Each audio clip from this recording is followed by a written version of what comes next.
Hi dear audience, in this short video we would be discussing the post-colonial, more postmodernism and the question of agency. Agency is basically the power, someone's power, hegemony, the exercise to show power, demonstrate power as to act as something of powerful. So uh, it's not agencies, more or like with the individual's capacity to divert the things.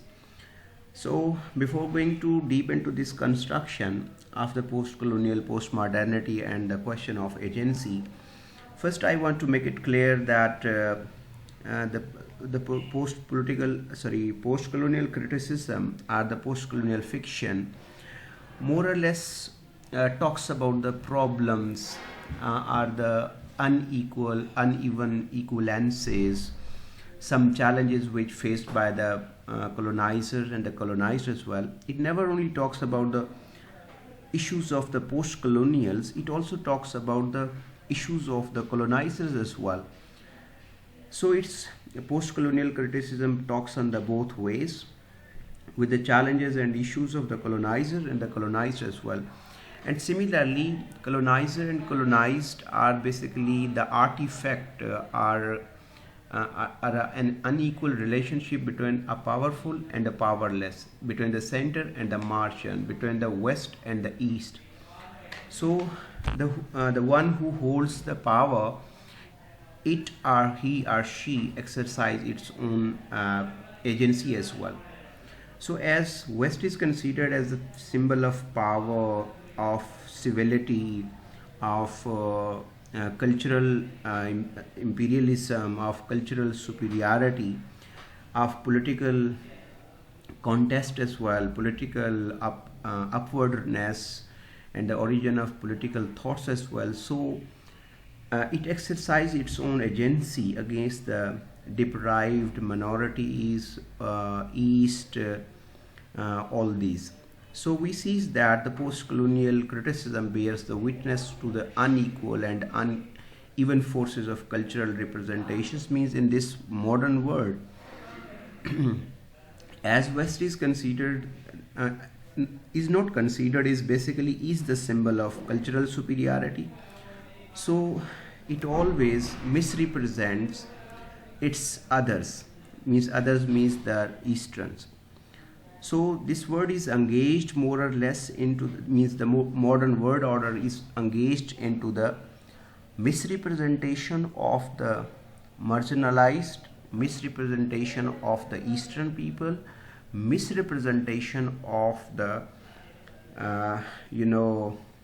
subalterns. So post-colonial perspective emerged from the colonial testimony of the third world countries and the discourses of the minorities within the geopolitical division of the East and the West, North and the South. They intervene into those ideological discourses of modernity that attempt to give a hegemonic normality. So it's very important. Means who are they? Means the marginalized one, the post-colonial one.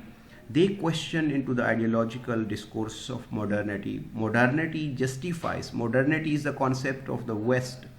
So it justifies its ideological supremacy, and the post-colonial writers are the critics. They question this ideological supremacy of the West through the artifacts of modernity that attempt to give hegemony, hegemonic normality. Hegemony is the very more like the sense of agency. So the post-colonial critics question the hegemonic normalcy or the normality of the West. And similarly they question the unequal development and the differentials. Means for example, West considers that the West is the developed one and the East is the underdeveloped or not developed, and so these differences, geographical, basically they exploit the geographical differences on the name of disadvantages as well. Similarly, they have misrepresented our histories as well, then the nations, the races, the communities, and the people. We could also argue that the post-colonial post-colonial writings are more, as I have already defined, that they are project of rewriting one's identity, one's misrepresentation. So, at the most general theoretical level, seeks to explore those societal pathologies.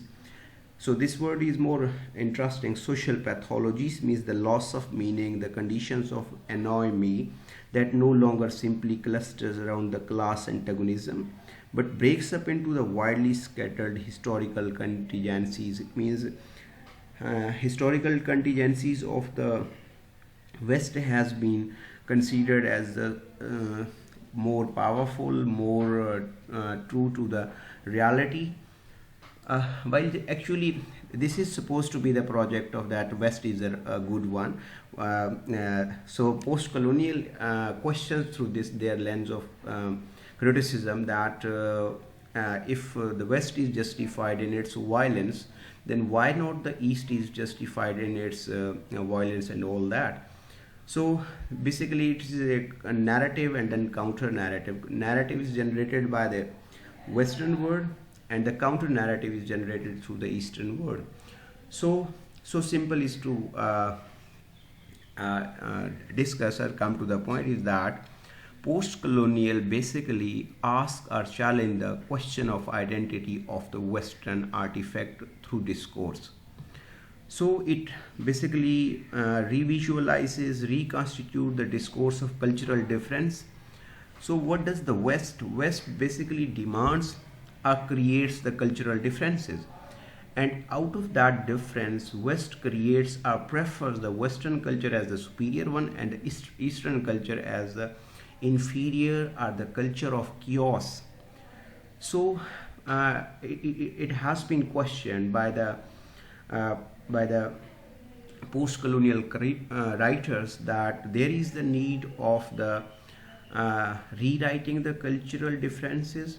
There is the demand of cultural contents that should and the symbols that should be replaced with the time frame of the representation, as representation through the media or the global media is never adequate, is not equal. So differences between different cultures should be eliminated, and ultimately this misrepresentation of one culture by the other should be discriminated or erased.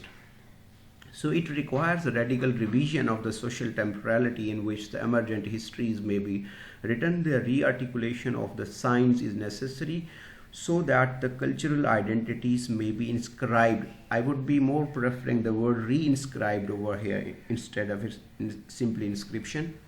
So in this salutary sense, a range of contemporary critical theorists suggest that it is a form through which we have suffered the sentence of history, subjugation, domination, diaspora, displacement, and all that, and that we have learned our most enduring lessons from our living and the thinking. Means the people who are from the Eastern world and they are living in the Western world, so they are subject to such discrimination of the subjugation, domination, diaspora, displacement, and all that. Even they are the subject of this misrepresentation about their cultures as well.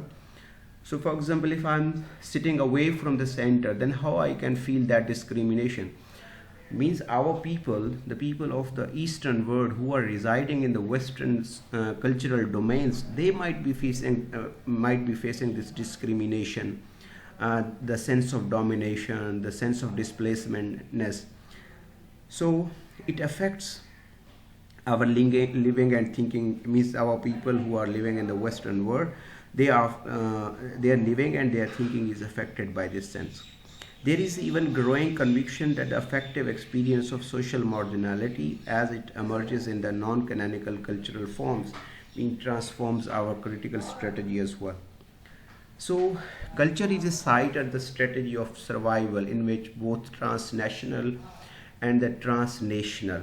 Transnational means it is among different nations. If something is between different nations, then it would be the transnational. And as the culture is going to define the artifacts or something of one culture into the other one, and then it would be the transnational. It is the transnational.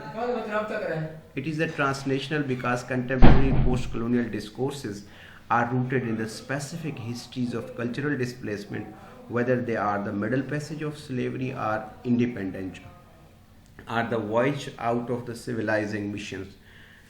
Uh, this is also the conception of the West, that it is on the civilizing mission.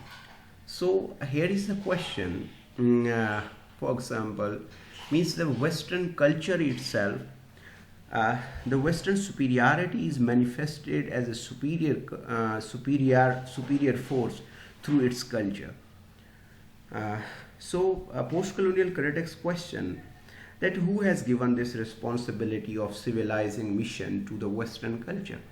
So they sees that this is the fraught accommodation of the third world, migration to the West, and the second world war are the traffic of economic and political refugees within and outside of the world. Means Western world conceptualizes that it is basically, purifying Gaia. It is more like a safe hide to all the cultural survival strategies. So if one want to exist and survive, it should be moved to the West. So the Western culture has been considered as a translational and transnational. So this is called a distinguished feature of the Western culture. So post-colonial critics also question this transnational and translational sense of the Western culture as well. Means it is the Western culture which is going to define the Eastern culture. How strange it is. For example, a culture and the Western culture is considered as a referential point to the Eastern culture. It's not so strange that one culture, both are the culture. One culture is going to be considered as the superior and other is going to be considered as the inferior. And interestingly, it is that one culture who has nothing to share with the other's culture is going to translate that culture as well.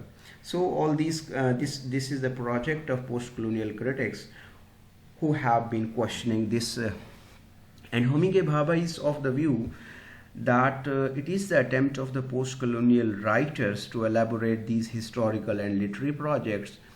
For this, Homi K Bhabha is of the view that modern culture should be more some sort of fluid rather than in its the binary suppositions. Means the Western culture and the Eastern culture, it would be the binary, that there is a Eastern culture, there is a Western culture. So he says that there is the need of a fluid culture which should not be the Eastern culture, which should not be the Western culture, but it would be the fluid culture, and identities should be not mired in its binary oppositions, but these should be mired in their fluid space, in their third space, more away from their binaries. So Homi K Bhabha has given the concept of ambivalence. Ambivalence means that at the same time colonized people, they love and hate the Western world. That situation of moving for and back is called ambivalence. And mimicry is that he is of the view that those people, they mimicrise their colonizer masters, and they practice the same thing on their marginalized people. For example, we have inherited our political legacies from the Great Britain, and now we are practicing those rules and those forms of government on our local public. This is more or less a concept of mimicry. And ambivalence, hybrid identity and the fluid space is more or like the same one. And the question of agency, before going to the conclusion, says that Western culture is hegemonic, and it holds its agency of representing the Eastern world, and definitely it misrepresents the Eastern culture as well. So it is the duty of the post-colonial critics to question this sense of agency of the Western culture as a superior and translational and transnational in the both sense of the Eastern culture. With this, goodbye. Thank you very much.